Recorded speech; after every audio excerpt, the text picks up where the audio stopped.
Hello guys, welcome to अपनी ई कक्षा। तो गाइस आज हम लोग स्टीरियो केमिस्ट्री यहाँ पर पढ़ने जा रहे हैं। मैं स्टीरियो केमिस्ट्री की सीरीज़ बनाने जा रहा हूँ जिसमें हम लोग सबसे पहले ज्योमेट्रिकल आइसोमेरिज्म के बारे में पढ़ेंगे। आप लोगों को पता है कि CSIR के अंदर बहुत ज़्यादा इंपॉर्टेंट है ज्योमेट्रिकल आइसोमर। क्वेश्चन आता है, चाहे गेट का आप प्रिपरेशन कर रहे हो, चाहे टाइफर का कर रहे हो, चाहे IIT जैम का कर रहे हो, हर किसी पेपर के अंदर स्टीरियो केमिस्ट्री का बहुत इंपॉर्टेंट रोल है गाइस। तो ज्योमेट्रिकल आइसोमेरिज्म आज स्टार्ट करेंगे।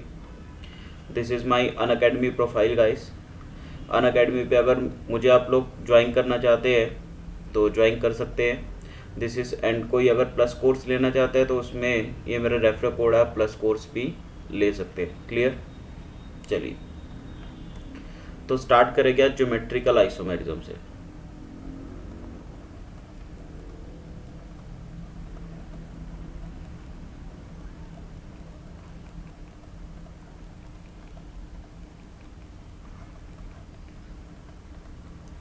ज्योमेट्रिकल आइसोमेरिज्म की बात करें तो सबसे पहले कंडीशन देखेंगे हम लोग कि व्हाट आर द कंडीशंस। तो अगर मैं कंडीशंस की बात करूंगा इस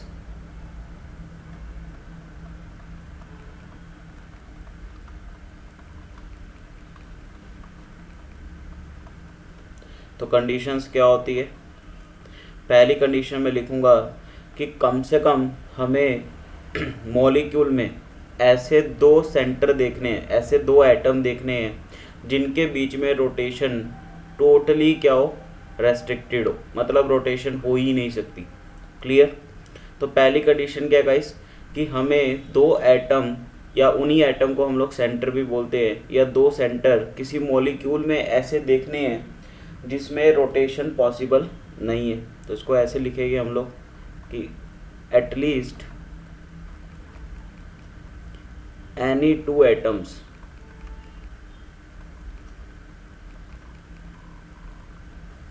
are present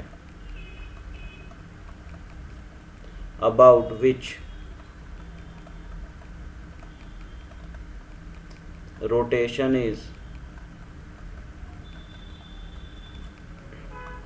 totally hindered। Clear? तो ये होगी पहली कंडीशन। अब सोचो टोटली हिंडर रोटेशन अगर नहीं हो रही तो इसका मतलब रोटेशन तो पाई बॉन्ड में नहीं होता। तो इसका मतलब पाई बॉन्ड अगर मॉलिक्यूल में आ गया, ठीक है, तो वहाँ पर हमारी ये कंडीशन क्लियर है कि उन दो एटम के बीच में जिनमें पाई बॉन्ड होगा उसमें रोटेशन नहीं होगा। बट ऐसा ज़रूरी नहीं है कि हमेशा पाई बॉन्ड के अराउंड ही रोटेशन नहीं होती। भाई हम लोग बोलते हैं कि सिग्मा के अराउंड रोटेशन होता है, पाई के अराउंड नहीं होता, बिल्कुल सही है। बट सिग्मा बॉन्ड के अराउंड भी रोटेशन पॉसिबल नहीं होता हर केस में पॉसिबल है, बट कुछ केस ऐसे है जिसमें रोटेशन नहीं होता। जैसे अगर सिग्मा बॉन्ड आपका रिंग में आ जाएगा इस, ठीक है, मान लो जैसे मैं साइक्लोहेक्सेन की बात करूं तो वहाँ पर रिंग कंस्ट्रेंट की वजह से जो रोटेशन है वो पॉसिबल नहीं हो पाता बॉन्ड के अंदर। क्लियर? रिंग फॉर्म होने की वजह से रोटेशन नहीं हो पाता।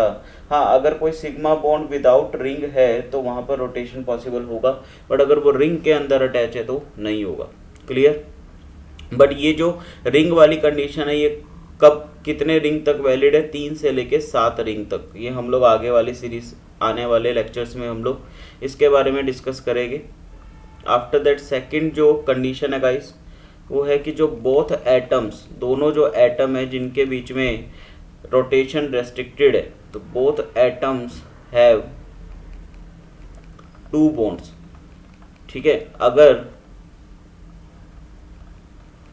यहाँ पर बोथ नहीं लगाना चाहिए, बेसिकली यहाँ पर लगाना चाहिए each atoms have two bonds.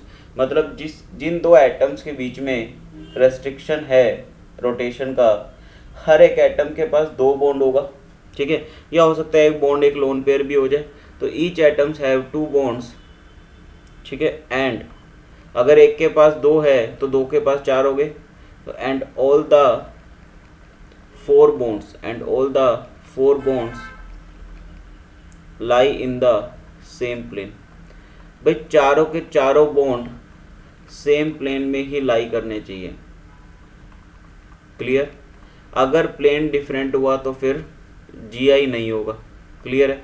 जैसे मान लो एक एटम ये है, एक एटम ये, इनके बीच में रोटेशन पॉसिबल नहीं है। सपोज मैंने यहाँ पर बोला, जैसे एग्जांपल ही ले लेते हैं हम लोग कि इनके बीच में डबल बॉन्ड है, ये कार्बन है, ये कार्बन है, यहाँ पर एक एटम लगा, यहाँ पर एक एटम लगा, यहाँ पर एक, यहाँ पर एक।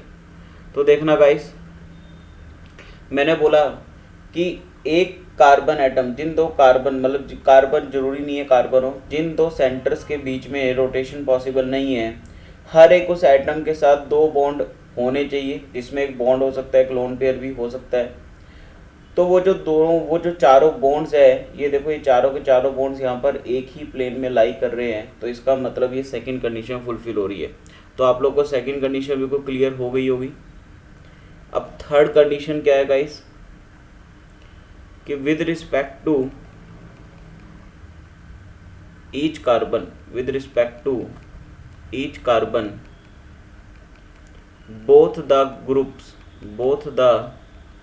ग्रुप्स या एटम्स, बोथ द ग्रुप्स या एटम्स, कुछ भी हो सकता है, एटम्स भी हो सकता है, ग्रुप्स भी हो सकता है, आर डिफरेंट। इसका मतलब क्या हुआ, जो चार बॉन्ड बनाए थे, मतलब हर एक एटम दो बॉन्ड जो बना रहा था, उन दोनों बॉन्ड में जो एटम या ग्रुप जुड़े हो गए वो दोनों डिफरेंट होने चाहिए, तभी जीआई शो होगा।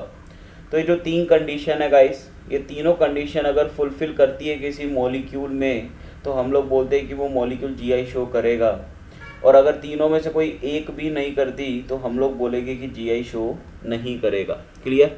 अगर जीआई शो करता है तो उसके बाद क्वेश्चन ये आता है कि अब इसके जीआई बनाओ, इसका नाम क्या होगा।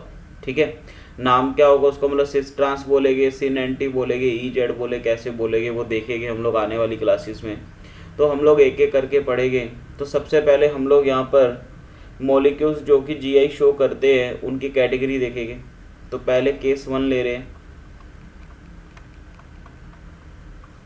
तो केस 1 की अगर बात करें तो हमने बोला कि रेस्ट्रिक्शन नहीं होनी चाहिए।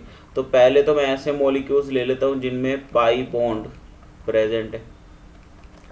भाई इसमें एक कंडीशन तो सेटिस्फाई कर रही है पहले वाली कि रेस्ट्रिक्शन नहीं होगा। यहाँ पर दो सेंटर ऐसे जरूर होंगे जिनके बीच में पाई बॉन्ड होगा और उनके बीच में रेस्ट्रिक्शन पॉसिबल नहीं होगी।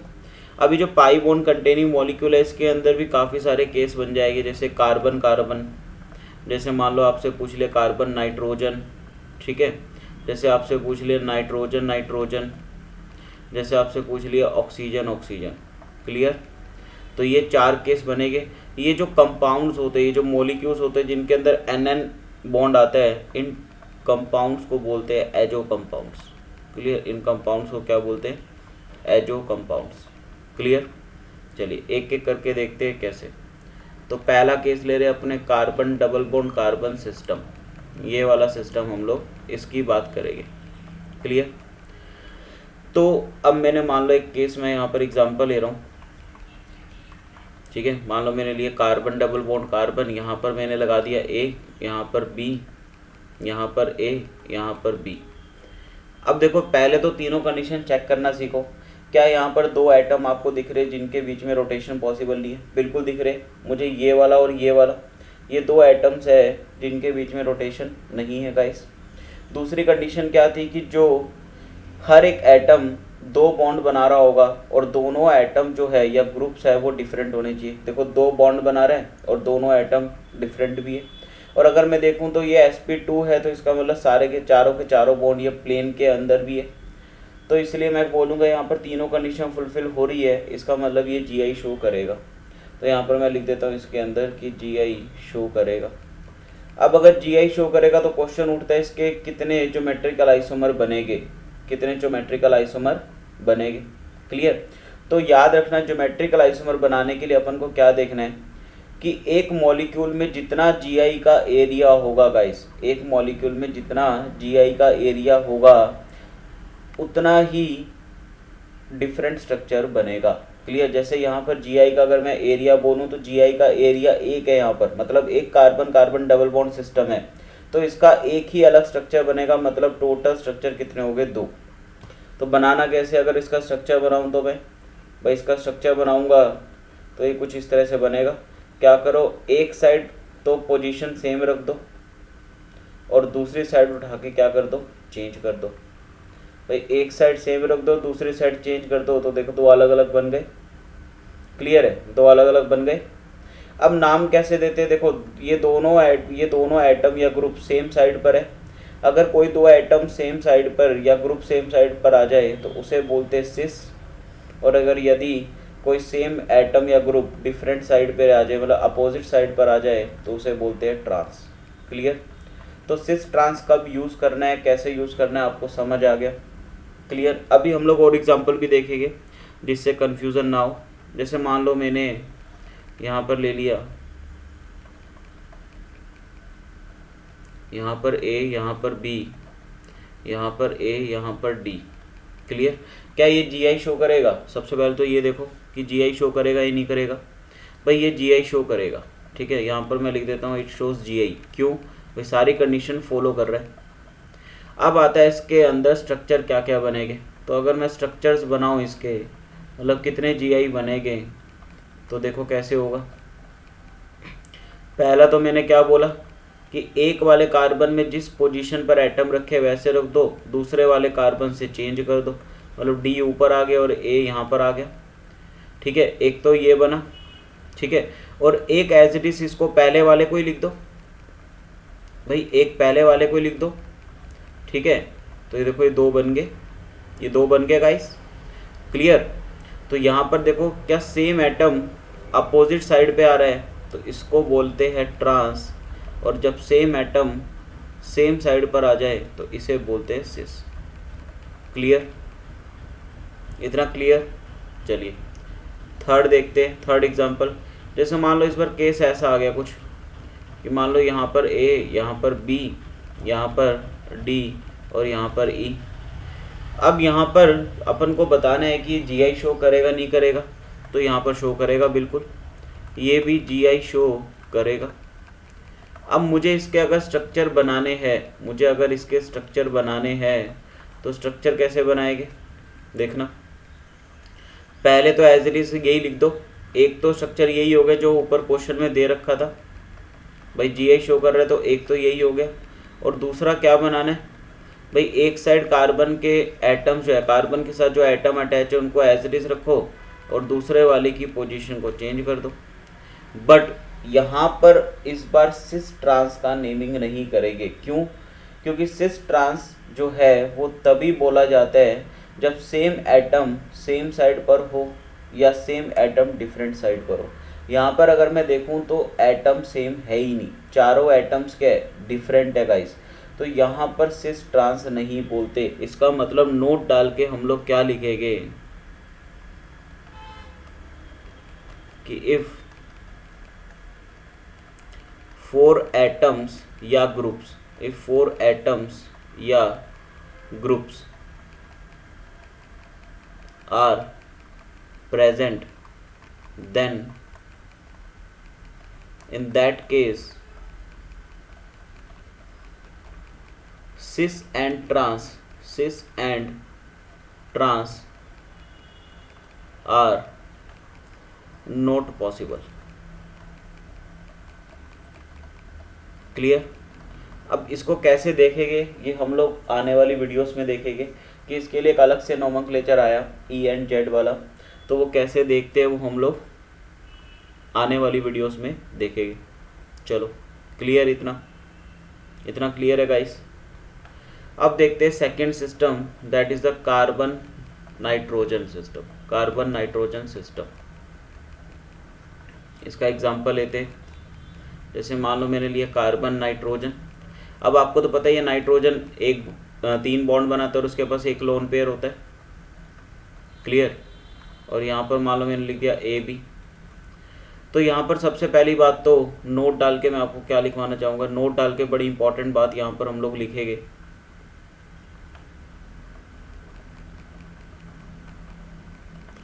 इन case of stereochemistry,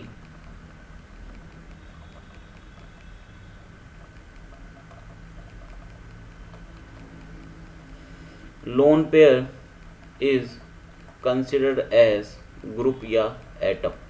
clear, lone pair is considered as group. कि स्टीरियो केमिस्ट्री के अंदर लोन पेयर को क्या माना गया गाइस, ग्रुप ही माना गया। क्लियर, मतलब ये लोन पेयर भी क्या है, एक ग्रुप है। क्लियर, तो ये नोट बड़ा इंपॉर्टेंट है, आप लोग ध्यान रखेंगे। और ये तो पहला नोट था, और जब दूसरा नोट यहाँ पर लिखवा रहा हूँ कि when loan pair is present, when lone pair is present in a system, then syn and anti naming is used instead of cis and trans। Clear, instead of cis and trans। भाई जब भी lone pair introduce हो जाए stereo chemistry में, तो हम लोग यहाँ पर सिस ट्रांस नहीं करते, यहाँ पर हम लोग क्या बोलते हैं, सिन एंड एंटी। अब वो सिन एंड एंटी कैसे देखना है कैसे नहीं देखना, इसके रूल्स जो है हम लोग आने वाली क्लासेस में देखेंगे। यहाँ पर हम लोग सिर्फ बता रहे हैं केसेस, मैं आपको सिर्फ बता रहा हूँ कि कब सिस ट्रांस लगना है कब नहीं लगना है।